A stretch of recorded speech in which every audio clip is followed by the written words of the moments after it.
is the hadith.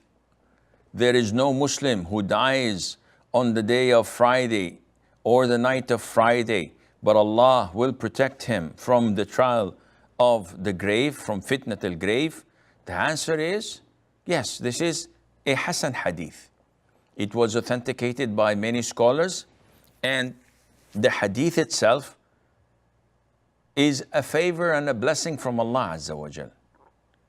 It is true that some scholars rejected this hadith and said that it is illogical that Allah Azza wa Jal gives such a favor and blessing, such a reward to a person who dies on a particular day, which that person did not work hard to earn this.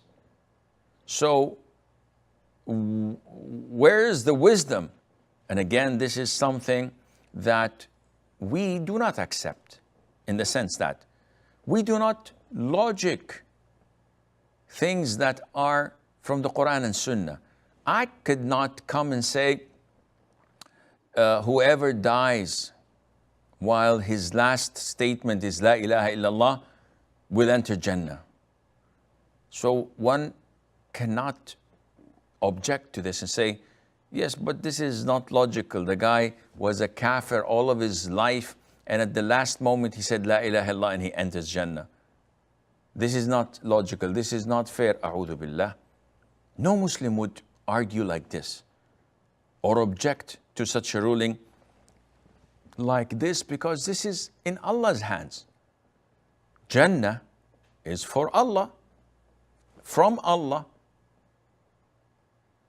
The torment of the grave is a punishment from Allah. If He wills to exempt someone from it, who dares an object to that? What is the logic of it? Only Allah knows. Do we know the logic for Fajr being 2 rak'ah, Maghrib being 3 rak'ah, and the rest of the prayers being 4 rak'ahs?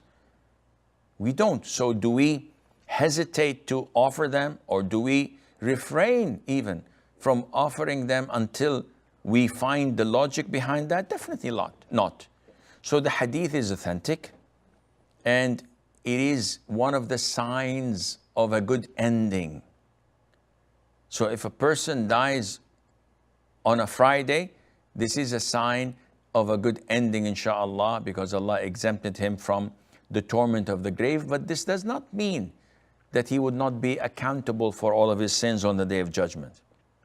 And also, this does not mean at all that if a disbeliever dies on a Friday, he will be exempted from the torment of the grave.